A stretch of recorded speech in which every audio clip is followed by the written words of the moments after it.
गेली 8 ते 10 दिवस जो संततधार पाऊस चालू आहे, या पावसामुळे सर्वच बंधारे हे पाण्याखाली गेलेले आहेत। चंदगड गडिंग्लज राज्यमार्गावरचा हा जो भडगाव पूल आहे, भडगाव पूल हा गेल्या 4 दिवसापासून पाण्याखाली गेलेला आहे आणि जसजसं हिरण्यकेशीच्या या पाणी पातळीमध्ये वाढ होत आहे, तसतसं बंधाऱ्यावरील पाणी पातळीमध्ये वाढ होत आहे। त्या हिरण्यकेशी ही पात्राबाहेर जात आहे आणि आज आपण भडगाव पुलावर चौथ्या दिवशी पाहू शकतो। येथे भडगाव पुलावर पहिल्यांदा पाणी हे पुलाच्या अगदी नजदीक 1-2 फूट आलेले, त्यानंतर जे सार्वजनिक बांधकाम विभागाचा जो बोर्ड आहे तिथे पाणी आलेलं, त्यानंतर पुढे लायन्स क्लबवाल्यांचा जो बोर्ड आहे तिथे पाणी आलेलं आणि सकाळी आपण पाहिलं त्यावेळी ॲक्वा स्टार प्लस जो आहे तिथे पाणी आलेलं होतं आणि आता आपण पाहू शकतोय की लोंढे पंपाच्या अगदी नजीक पाणी येऊन पोहोचलेलं आहे। काही क्षणात लोंढे पंपाच्या या पंपावर हे पाणी पोहोचू शकतं। येथे पाणी आले की नदीवेस परिसरामध्ये देखील पाणी हे वाढू शकतं आणि त्याच पद्धतीने नदीवेस परिसरामध्ये पाणी वाढलेलं आहे, पूर परिस्थिती निर्माण झालेली आहे। नदीवेस परिसरातील 7ही गल्ल्यांना पाणी टेकलेलं आहे, तेथील घरांना कटड्यांना पाणी टेकलेलं आहे, परड्यामध्ये पाणी गेलेलं आहे।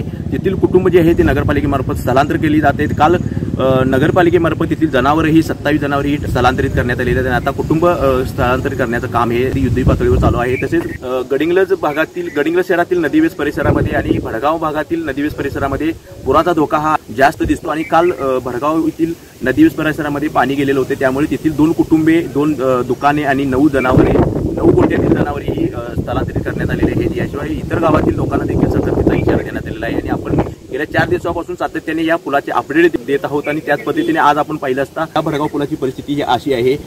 चित्री परिक्षेत्रातून जो पाऊस चालू आहे, आजरा परिक्षेत्रात जो पाऊस चालू आहे त्याचाच परिणाम म्हणून या हिरण्यकेशीमध्ये जो विसर्ग होत आहे तो विसर्ग हा 24,000 क्युसेक्सनी विसर्ग होत आहे। चित्री परिक्षेत्रामध्ये 300 मिलीमीटर पावसाची नोंद झालेली आहे। आजरा आणि आंबोली परिक्षेत्रामध्ये जो पाऊस झालेला आहे त्याचं 500 मिलीमीटर पावसाची नोंद झालेली आहे। चित्रीतून 1825 क्युसेक्सनी विसर्ग होत आहे।